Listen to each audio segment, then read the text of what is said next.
Welcome one and all, my name is Honza from the Arcane engine, and on my channel I talk about topics from history, fiction, philosophy and mythology. This channel has been on somewhat of a lengthy hiatus, and I will have a special message about that at the end of the video. But now, I want to talk about the Daleks from Doctor Who, and about the terrifying implications hidden in their concept. Do not fight in here! Do not fight in here!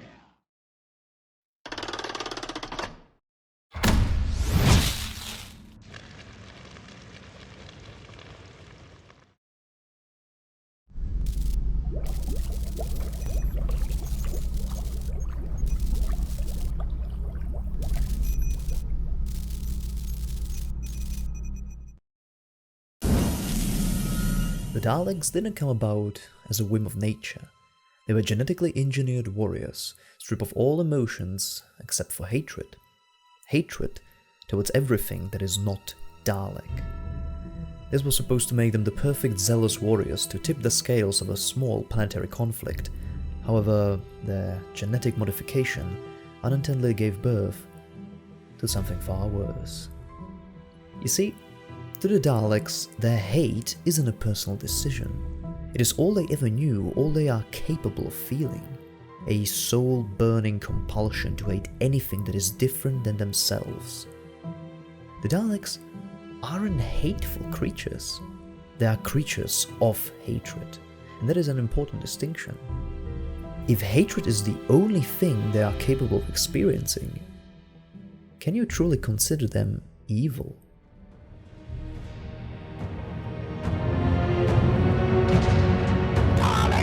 Completed! Dalek 2 completed! Dalek 3 completed! All Daleks assembled and ready to exterminate! Exterminate! What you will usually see of the Daleks is nothing more than a shell, a deadly suit of armor where these mutant beings of impeccable genius and unrivaled hate reside. Though being like an extension of their bodies, even the armor they are dependent on isn't, strictly speaking, Dalek. Yes, it is Dalek in design, but still not truly Dalek. Thus, even in the casings of their own design, armed with weapons of their own making and flying ships of their own manufacture, the Daleks are still constantly surrounded by something they despise. This is what distinguishes Daleks from cold, calculating machines. Their universal hatred isn't some quirk of a computer code, but an honest belief, a natural compulsion, something they cannot even comprehend letting go of. They aren't machines gone awry, they are genetic crusaders. They perceive everything that isn't Dalek as a blight upon existence, similarly to how we might perceive cancer upon a body. Only difference is, we can come to terms with cancer. The Daleks cannot. They see all that isn't like them as an affront to, well, their reality. And their reality is Dalek. Or at least, it is supposed to be. That is why their genetic crusade, born and fueled by hatred, can never end, until all that remains in existence is Dalek.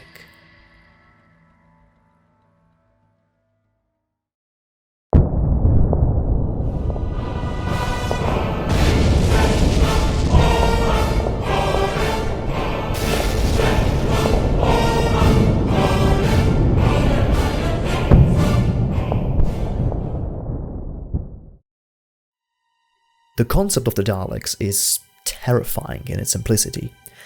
You have a race of genius, hate-filled creatures compulsed by their very nature to endlessly be thinking and acting out ways of annihilating everything that is not like them.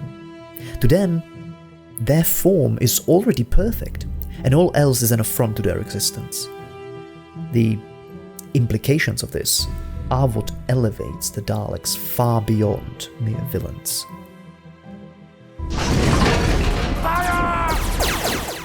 Because their hatred is intuitive, their genetic crusade is not born out of personal choice, but perceived necessity, not out of reason, but an uncompromising conviction.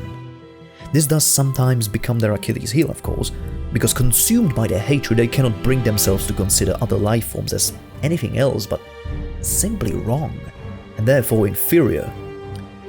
This gross underestimation on their part is why they are fallible, why they can be tricked and outsmarted, even defeated, though never truly stopped for good.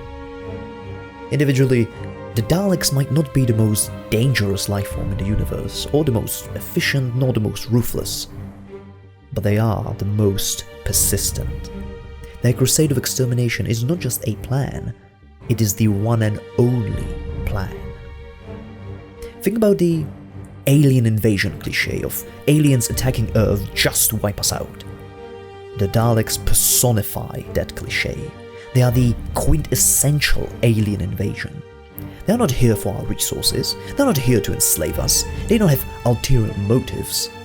They have come to exterminate. Although the Doctor is more than capable at foiling the Daleks' plans, he has other things on his plate. The Daleks do not. Their goal is certain, their minds unanimous, their resolve unyielding. No matter how complex, all of their plans are inherently heading for that same end goal: extermination.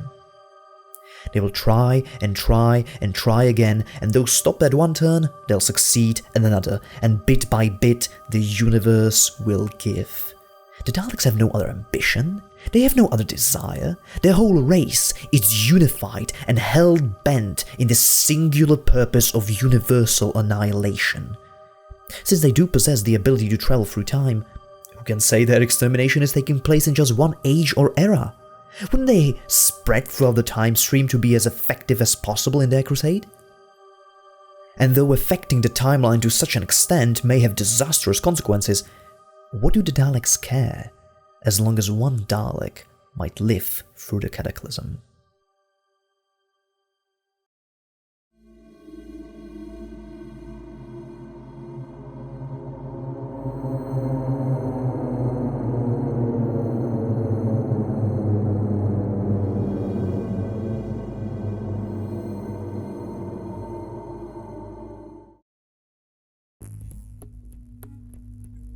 There is another unique aspect of the Daleks. Their hatred towards anything different than themselves has led them to an uncompromising intolerance of any divergence from their genetic composition. A divergence in but a strand of the pure Dalek DNA is met with the same ruthless extermination as anything else. Analysis. Scan determines rogue creatures below.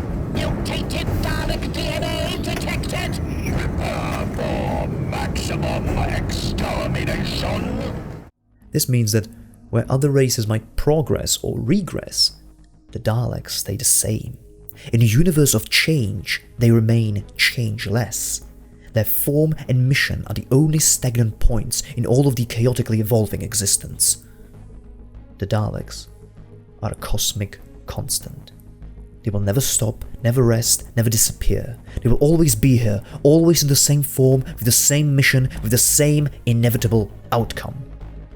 Their crusade is not just eternal, it is infinite, happening everywhere and everywhen. All that is will either be Dalek, or it won't be at all. Forget about the Time Lords, forget about the Strangers, forget about the Swarm and the Azure.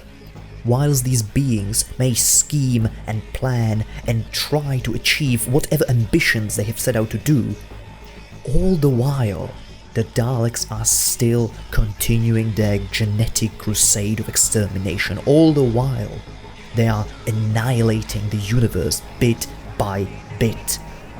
The Daleks have transcended into one of the fundamental forces shaping reality. A force of utter annihilation, slowly but surely wiping away all of creation.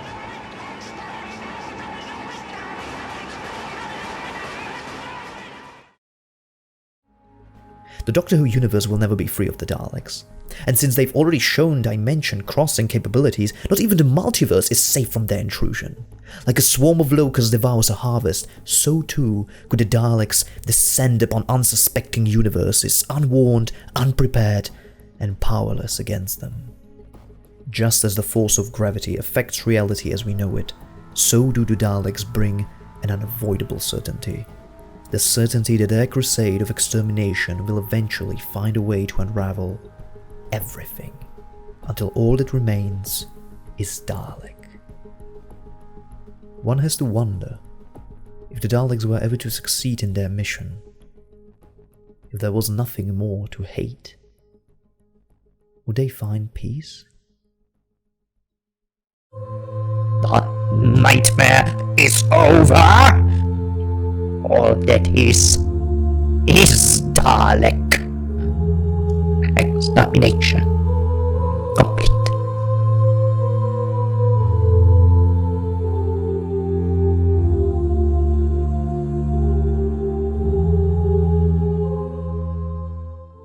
I would like to extend a very heartfelt thank you to those who reacted to me reviving the channel after so many years of hiatus, as well as to those who might do so in the coming days. Your comments have really warmed my heart, and although the channel has returned in a slightly different form, you can rest assured that in the future it'll also feature the Norse mythology content you're used to. I'm still pondering how exactly to go about it, but I will keep you updated in community posts and future videos.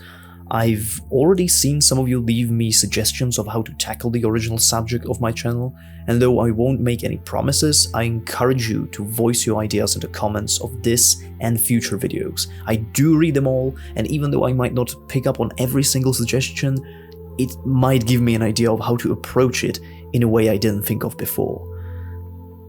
You might be wondering where will things go from now on, what will be the upload schedule, video topics, etc, etc. I intend to figure all of this in the coming weeks.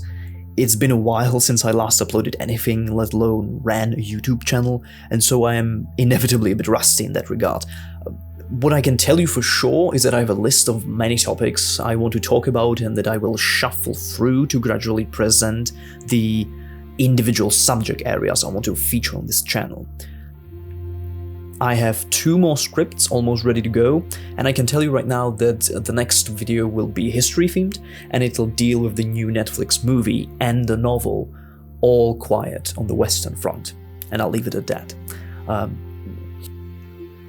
Doing YouTube is something I've been missing for a couple of years now, and for the last year or so I've been planning out how I might come back to this channel, what I would like to do with it, and how I could do that without letting down those of you who have enjoyed my previous videos and might have been waiting for them to come back all this time.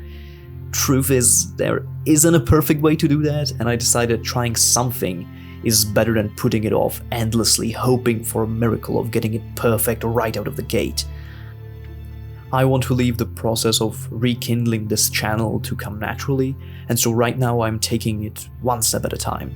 I might do 1 step forward, 2 steps back, but I care more for this to once again be a journey instead of standing still, and I hope I will intrigue some of you who waited so long for me to get going again to join me on this new path for the channel. One more time, I want to thank you so much for all your support and patience. Watch the community tabs for more updates, and this will be all for today, and I bid you all farewell until next time.